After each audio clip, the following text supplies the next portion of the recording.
5 years ago, I found myself standing at a party, holding a lukewarm drink, talking to people I barely knew. I was there because I'd said yes to an invitation from someone I didn't even really like, all because I was terrified of disappointing them. And in that moment, under the buzz of the fluorescent lights, I had a terrifying realization. I was living a life that wasn't mine. I was betraying myself, one tiny yes at a time. You've probably heard of quiet quitting your job. It's that subtle, silent withdrawal when you stop giving your all. But what if I told you the most dangerous form of quiet quitting has nothing to do with your career? It's when you start quiet quitting on your own life. Today, we're not just talking about breaking bad habits. We are identifying the 10 silent assassins that are draining your energy, stealing your focus, and sabotaging your future without you even realizing it. Stick with me, because by the end of this video, you won't just know what they are, you'll have the playbook to eliminate them quietly and ruthlessly, starting today. Number 1. The energy vampires. Let's be real. You know exactly who I'm talking about. It's that one person whose name on your phone screen makes your stomach tighten. Energy vampires aren't always loud or abusive. In fact, they're usually masters of disguise. There's the drama magnet, who is always in the middle of a crisis, pulling you into their vortex of chaos, but is mysteriously absent when you have a problem. There's the subtle underminer, the one who gives you backhanded compliments that sound nice on the surface, but leave you feeling small. Wow, that new job sounds amazing. I'm so surprised they hired someone from your background. And then there's the constant taker, who only calls when they need a favor, a shoulder to cry on, or a loan. You don't need a dramatic confrontation. You don't need to write a 10-page letter. You just disappear. You become busy. You shorten your replies. You quietly and respectfully reclaim your energy. Your peace is a fortress, and you are the gatekeeper. Stop letting them walk right in. Number 2. The myth of someday. I'll start my business when I have more money. I'll start working out when I have more time. I'll learn that skill someday. Someday is the most dangerous word in the English language. It's a fantasy island where all your dreams go to die. Because here's the secret the world's most successful people know: you will never, ever feel ready. The perfect time doesn't exist. So how do you kill the someday mentality? You adopt the 2-minute rule. If a task takes less than 2 minutes to complete, do it now, right now. Want to start a YouTube channel? Take 2 minutes and create the channel. Don't even make a video, just create the account. Think of my friend Sarah. She wanted to open an online bakery someday. For years, it was just a dream. One day, she used the 2-minute rule to just create an Instagram account for her future bakery. That was it. That messy, imperfect first step led to her posting one photo, then another. Today, she has over 10,000 followers and is shipping cookies across the country. Messy progress shatters perfect procrastination every single time. Number 3. The courtroom of opinion. Why are you constantly explaining yourself? Why do you feel the need to build a legal case for why you cut your hair, why you left a relationship, or why you're choosing a different path? Every explanation you give to someone who isn't entitled to one is a small surrender of your power. You're subconsciously seeking their approval, their validation. You're telling them that their opinion of your life matters more than your own. You don't owe anyone a PowerPoint presentation on your life choices. Your true friends don't need it, and your critics don't deserve it. Save your energy. Your actions will speak for themselves. Number 4. The comparison game. It's 11 p.m. You're scrolling. You see someone from high school on a yacht. You see a 22-year-old celebrating their second startup. You see perfectly curated lives, perfectly filtered bodies, and perfectly happy couples.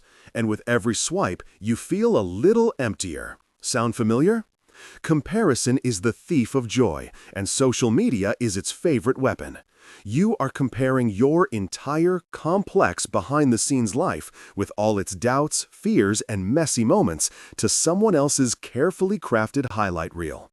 It's a game you can never win. So, how do you quit?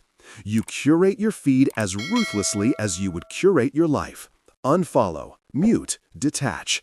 Your journey is not their journey. Your timeline is not their timeline.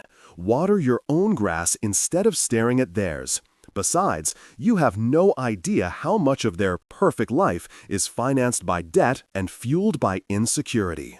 Number 5. The victim mindset. Okay, this one might sting. The victim mindset is a comfortable prison. It feels safe to believe that the world is against you, that nothing ever works out for you, that your problems are someone else's fault. It absolves you of all responsibility. But here's the harsh truth. As long as you see yourself as the victim in your story, you will never become the hero. Life is tough. It punches you in the mouth. I get it. But staying down is a choice. You have to learn the art of the stoic reframe. This is a game changer. It's about separating the event from the story you tell yourself about the event. Let me break it down. The event is the objective fact. I lost my job. The victim story is the narrative you spin. My boss was out to get me, this is so unfair, and now my life is ruined. This story leaves you powerless. The hero story is the alternative narrative. The company was downsizing, and this is a painful but necessary opportunity for me to find a career that I'm actually passionate about. This story gives you back the power. Same event, completely different universes of possibility. Stop rehearsing your tragedy. Start writing your comeback. By the way, if any of this is hitting home for you, if you've ever felt trapped by one of these silent assassins, do me a quick favor and hit that like button. It tells me that this content is valuable, and it helps this message reach more people who might need to hear it today. Thanks. Now, let's get back to it. Number 6. Pointless arguments. Someone on the internet thinks the earth is flat. Someone in your family wants to debate politics over dinner for the 1,000th time. Someone thinks pineapple on pizza is a culinary crime. Fine, let them. You do not have to attend every argument you're invited to. Your mental and emotional energy is a finite resource. Is winning a debate with a stranger on Twitter really the best use of it? Every minute you spend trying to prove someone wrong is a minute you could have spent improving yourself, building your dream, or simply being at peace. Let go of the need to be right. Your peace is the prize. Choose your prize over their argument. Number 7. The invisible noise, clutter. I'm not just talking about the pile of clothes on that one chair in your bedroom. I'm talking about the digital and mental clutter that's constantly screaming for your attention. Those 57 tabs open in your browser, the 10,000 unread emails, the constant pinging of notifications on your phone. It's all noise. And this noise creates a low-grade, constant state of chaos in your mind. Researchers from Stanford University found that heavy multitasking, the kind fueled by digital clutter, can lower your productivity by up to 40%. 40%! You're not getting more done, you're just stressing yourself out more efficiently. Tonight, before you go to bed, engage in digital sunsetting. Close every tab. Clear your notifications. Unsubscribe from 5 email lists you never read. Create a space of digital silence. Your mind will thank you for it. Number 8. The tyranny of fake urgency. Fake urgency is that little tyrant in your pocket that buzzes and demands an immediate response. We have been trained by society to be on call 24/7, like a customer service hotline for everyone else's needs. An urgent email from your boss at 9 p.m., a text from a friend that says, "We need to talk," a notification that someone just commented on your post. None of these is truly urgent. 99% of urgent problems will either solve themselves or can wait until morning. You eliminate this by retraining the people around you. You do this by not responding instantly. Create response boundaries. You are not a first responder for other people's poor planning.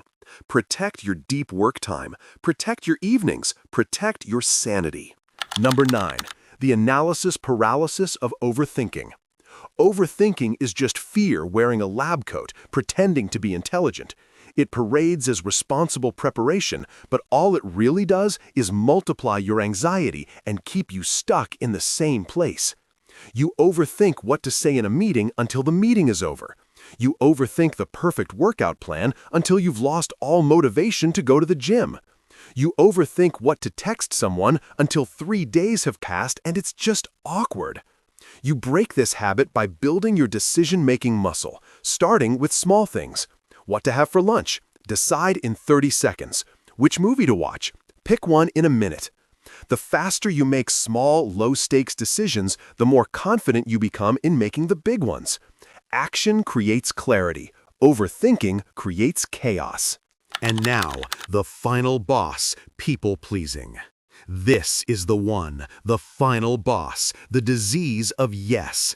Saying yes to plans you dread, to people you don't like, to work that you hate, all because of one crippling fear, the fear of what they will think. Let me be clear, this isn't kindness. This is self-betrayal. Every time you say yes when your soul is screaming no, you are telling yourself that everyone else's comfort is more important than your own peace. Killing this habit is the ultimate act of self-respect, and it starts with learning the beautiful, powerful, and complete sentence that is the word no. You don't need an excuse, you need scripts. Here are a few you can borrow for free. Thank you so much for the invitation, but I'm going to have to pass this time. I appreciate you thinking of me for this, but my plate is completely full right now. That's not something I can commit to, but I wish you the best with it. They might call you selfish. They might be temporarily disappointed. Let them. They will get over it, but the freedom you will feel, that will last forever. Conclusion. So, let's recap. We're quietly eliminating energy vampires, the someday mentality, the need to explain, the comparison game, the victim mindset, pointless arguments, clutter, fake urgency, overthinking, and the final boss, people-pleasing. Most people spend their lives hoarding these things, collecting toxic habits and fake friendships like their trophies. But you're not most people. This isn't about losing things from your life. It's about making space. It's about a personal renaissance. Remember, a sword is sharp not because of the steel that was added, but because of the imperfections that were carved away. Your life is the same. It's time to start carving. So here is my challenge to you, the 24-hour elimination challenge. Pick just one thing from this list, just one. For the next 24 hours, run an experiment. Quietly eliminate it. If you chose people-pleasing, say no to one small thing. If you chose clutter, take 2 minutes and close all your tabs. Then, come back to this video and tell me about it in the comments. Share which mini-boss you took on and how it felt. Your story might just be the permission someone else needs to start their own journey. I'll be reading through them and featuring my favorite story in the next video. Thank you for investing your time in yourself today. Now go handle it.